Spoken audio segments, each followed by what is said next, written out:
What's up, guys? Nick and Connor, we're back and talking about the most recent NBA news.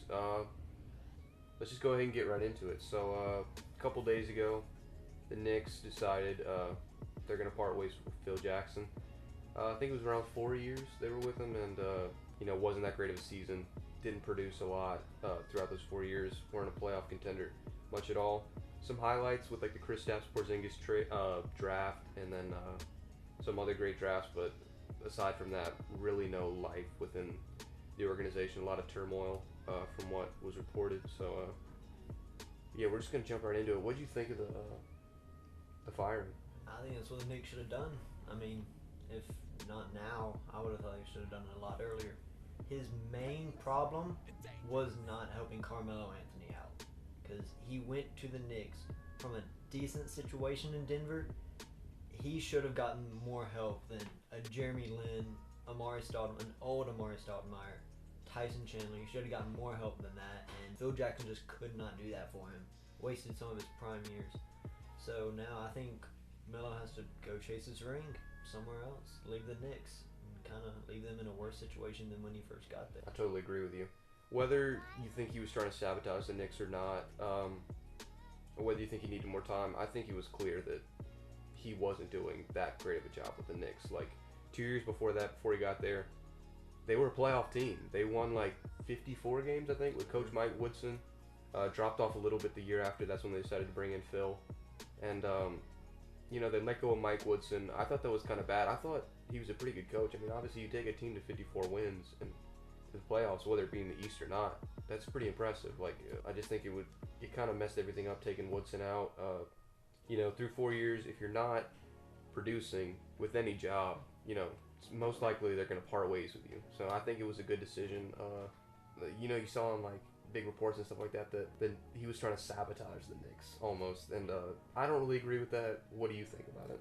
Don't think he was trying to purposely sabotage them, but he just did not do a great job. Yeah. I mean, what do you have to gain out of that? I mean, I don't think he would waste 4 years trying to hurt a team that he played for in the 70s, won a championship with, and all those championships he had before. I don't think he would try and ruin his resume by joining a team and ending what they had. I don't think that the whole entire sabotage rumors are true, but he just did not do a great job. And it's kind of hard when you sign free agents. Lamar Odom, which was an awful contract. Joakim Noah, which I think is one of the worst contracts of all time in NBA history. Giving that man so much money, and he's old, nowhere near what he was with the Chicago Bulls a few years ago, nowhere near Defensive Player of the Year, leading his team in assists. It's not. And Andrea Bargnani did do somewhat good. I don't consider him a full bust, but he is not what a first pick should have been, and he should not have been picked up by the Knicks for that much money because he did not help at all. And that Derrick Rose this offseason, he was old, coming off tons of ACL injuries. I don't think they should have given that much. Even though it was a one-year rental, don't think they should have wasted that money on him. So they should have put it somewhere else and give Carmelo Anthony some hope to stay in New York. But I think he's going to be leaving sometime soon. From what I understand, they gave him a lot of money. It comes to a point where if you keep getting offered that much money, you're going to take the job, whether you want it or not. And I think in his condition, you think he's 71 years of age. 71-year-old, there's only so much you can do, especially with a job where I heard there's so much demand. I mean, it's like a very demanding job. So you see guys like Masai Ujiri for the Raptors, who's probably in his 40s, 50s, and then Bob Myers, I think, with the Golden State Warriors. Yeah, doing a really good job. Yeah, he's what, in his 40s, 50s maybe? Yeah, he's middle age. Yeah, so 20-year age difference, and it really takes a toll, and I think Phil might not have been ready for that. So I think that also went into lack of production in him with that job. So it's definitely hard. To his credit, he did not have awful draft classes. As he said, picked up Kristaps, which no New York fan liked at the time.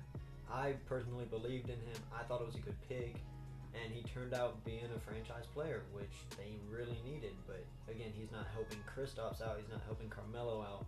So sooner or later, they're both going to leave, probably, if they can't pick up another person to help that team out and build around Kristaps. make sure he doesn't want to leave. But they had some pretty good draft. Tim Hardaway Jr., who they traded away to the Hawks a few years ago, and he turned out to be a really good role player for the Hawks this postseason. And I mean, they haven't had awful drafting with Phil Jackson there, but they've had awful free agent signings. And I think they just picked up Hernan Gomez too. Yeah, Hernan he's Gomez. A nice, yeah, he was a great sleeper that they picked up. But other than some pretty good draft, there's nothing really from the Knicks that Phil Jackson can say he did really good with. Nothing to warrant an extension, you know? Yeah, nothing to make people want to sign him as their GM. So I think he's done with his NBA career. No coaching, no GM, no owner. I see him, he's probably done. I think another problem that, you know, Jackson had as president of basketball operations with the Knicks was not necessarily cultivating the greatest relationships with superstars, which I heard he had no trouble with because, you know, he coached players like Michael Jordan, Shaq, Scottie Pippen, just all-time great players. And he didn't necessarily do that with Carmelo Anthony, obviously, and Kristaps Porzingis, who showed a voice that he was angry with Phil Jackson by not coming to his exit meeting, skipping that exit meeting. There are a lot of parallels, you know, with some of his older jobs. Like, you want to talk about that? Turns out Shaq, that 2004 season after he left, Gary Payton and Karl Malone came to that team. But after that season, they were not able to win a championship with their super team. Shaq actually did not go to his exit meeting either and ended up leaving LA to go to Miami to win a championship with Dwayne Wade. I don't know if there's a connection with leaving or skipping exit meetings and leaving the team later on, but if Shaq did it with his team after winning, well, they went 3P and he won MVPs. I mean, the Knicks didn't have anywhere near as good a resume as the Lakers did, so I think Kristaps may leave after only being there a few years, just because of skipping an exit meeting, which, I mean, is pretty important for an NBA team to kind of get that end of the season, know what you have to do next, know what you did good this year, and just skipping that was not a good sign for Knicks fans. Looking back at it, do you think the Knicks will be better for this move? It's hard to tell. Are they better or worse? I'll say this. Are they better or worse after this move? I say they're worse. I don't really know how you can get anything good out of your superstar that you've had for years leaving and not trading him for someone else. He does have a no trade clause. So he could say he doesn't want to get traded and just wait to sign somewhere where he wants to go this offseason. I don't see how that can be a plus for Knicks fans. I don't see how losing Kristaps, who can still improve so much more than he already is, and he's already turning into one of the best stretch fours, and he could be one of the best stretch big men of all time if he keeps working, which I have heard he has a great work ethic. If he can continue improving and he leaves the Knicks, that could haunt Knicks fans for years, maybe even decades, losing. So I don't see the Knicks winning anything here. I kind of agree with you there. I still think James Dolan is also a big problem with this. I mean, you look back, he bought the team in 98, 99. That was near the end of Patrick Ewing's tenure there. Still kind of productive. I think he was like there for a year before he left to, I think he left to Orlando. That doesn't really matter, but ever since 98, 99, I think their best year was that 54 win. Yeah, when Jeremy Lin was, he had his little streak. I think that's their best season since Patrick Ewing left. So I think clearly there's a problem probably with ownership. You know, he ran guys, legends like Isaiah Thomas out. I think Phil, I didn't think he did a great job, but I think it was also very hard the position he was put in. He shouldn't have given Carmelo that contract. I think the Carmelo contract was given while he was there, right? I think it was. Yeah, it's whether you want to get in, whether he deserved that or not. Put him in a big, precarious position.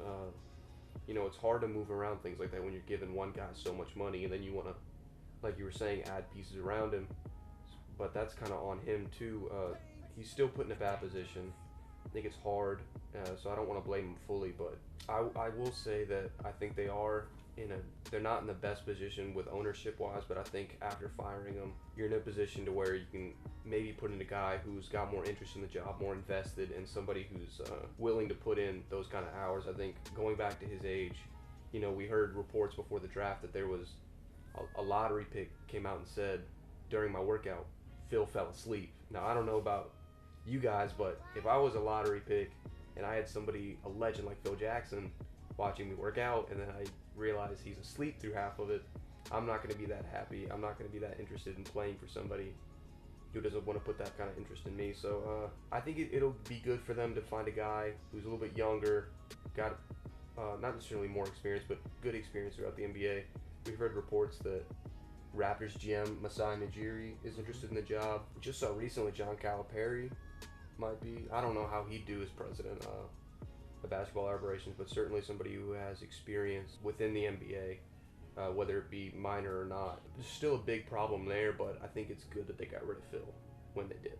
I would like that Raptors GM move over to New York because he did a great job with this new Raptors team. After losing Chris Bosh, they were really in a hole, not really knowing what to do, but he got DeMar DeRozan, he got Kyle Lowry. They kind of built that team. That DeMar Carroll was not the best pickup that they had, but Serge Ibaka from the Magic for, basically nothing. Just Terrence Ross, who has been struggling this year.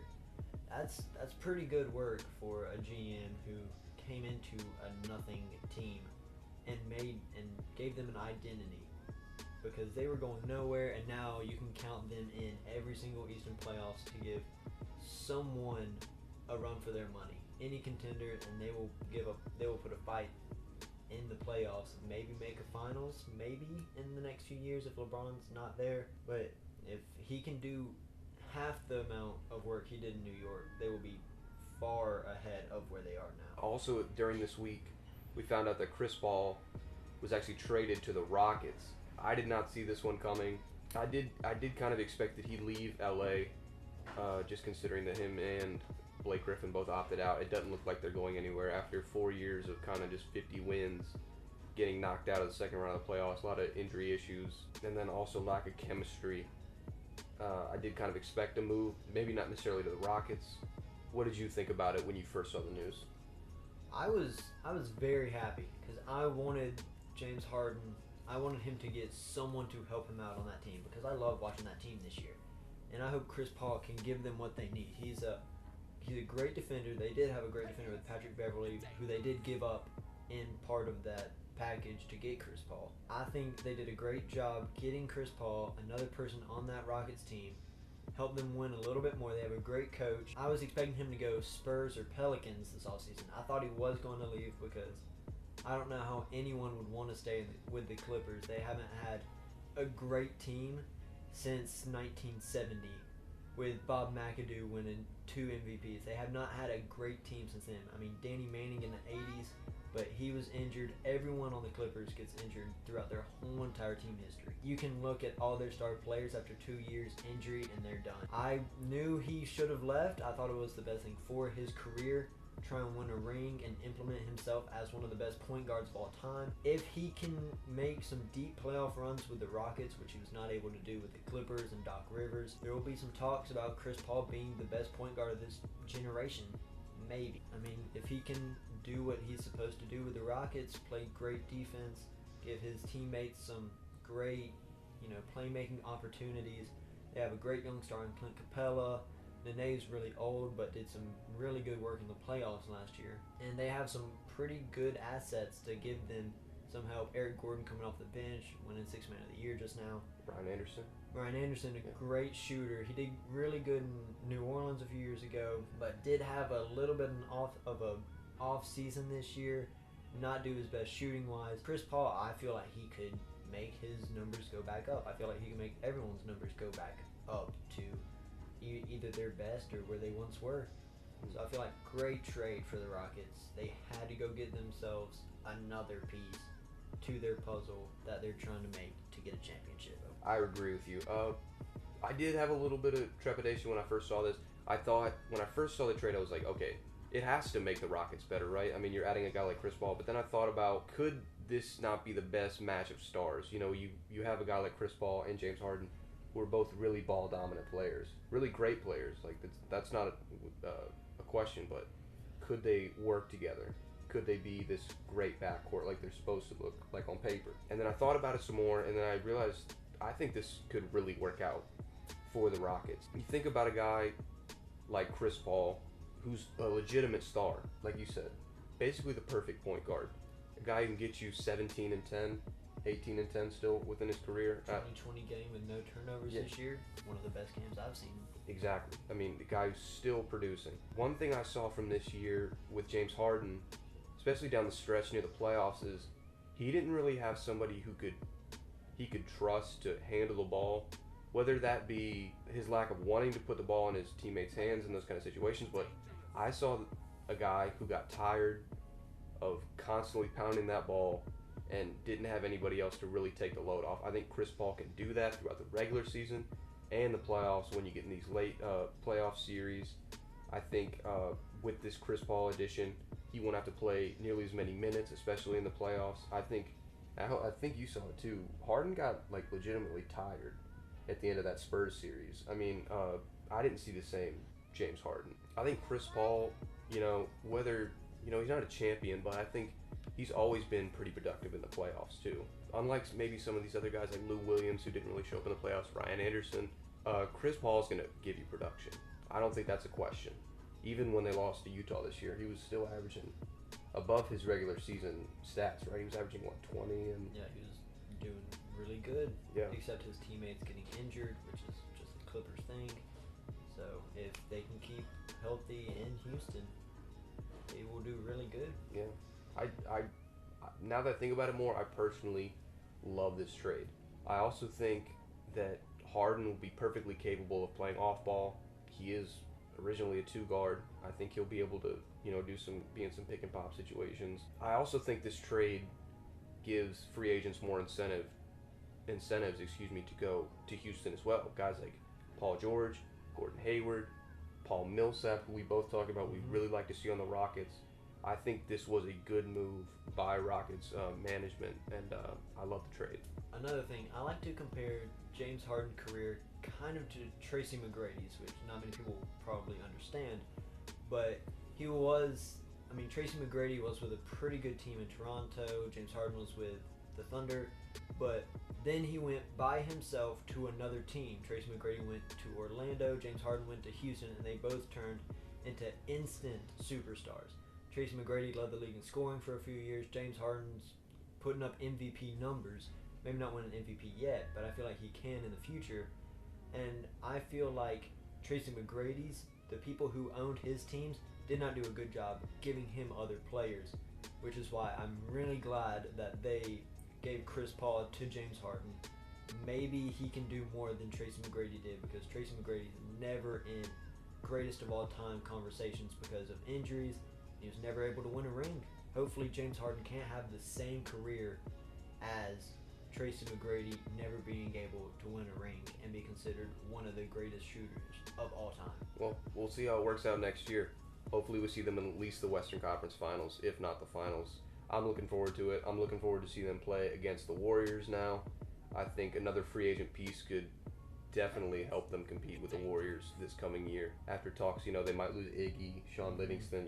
I think this definitely adds some more interest in the Western Conference, which I think the NBA needs. So I really like this move. I think if you're a team that doesn't really have a future, you're not really going anywhere, you should try and take a Warriors player, just kind of make them a little bit worse, give some other teams a little bit better chance. Coming from someone who likes to watch the Warriors play, I love watching the Warriors play, I love how they play.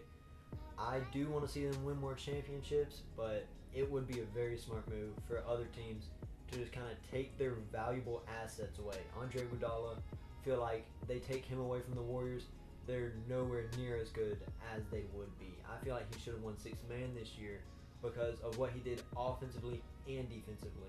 He showed up in the playoffs. He could guard LeBron. He couldn't stop him, but he could guard him better than anyone else could on the floor at that time. I feel like his presence on the floor is one of the best I've seen from a bench warmer probably ever. So coming off the bench, giving his team that boost, I feel like take that away from the Warriors, and they'll have some trouble in the playoffs with some teams that have better benches than them. I'd say his performance off the bench really put the Warriors over top in that series. There were instances where Iggy would just go off, whether it be in transition, making clutch three after clutch three. I was watching the games. I was like, man, he's almost not like KD like, but you know, he's just like he's not missing. He's playing really well, and he made some timely buckets. I think Andre Iguodala, if you take him off that team, I think it'd be a huge blow for the Warriors. I love his play because he would be making his shots, but you wouldn't see him come to the top of the key and tell Steph to give him the ball. You would see him set off-ball screens and then roll to the corner where his shot was. That was why he won that 2015 Finals MVP, because he would always do the off-ball movement, make it to the corner, and he would make his corner threes, and that's how he led them to that championship. Not by himself, but he was a major part in every single win that they've done. But it wasn't a Kevin Durant, how you notice what he's doing. He did that small stuff that not everyone notices to help them get that win, which is one of the most valuable things you can have in someone on the court in the NBA. Someone that does that small stuff, that plays defense, make sure they're down the court every single fast break, always making plays. Every single time Iggy was on a fast break, it seemed like you knew he was going to pass it to someone, but you didn't know who it was going to be, and they were going to make that shot. So I feel like he's off the Warriors. They're going to be a lot worse than they were this year. All right, guys. So that's all we have for today. Guys, we hope you enjoyed the video. We really enjoyed doing it. So when we get more news, we'll be right back here. See you guys next time. Signing off, me, Connor. We're out. See you.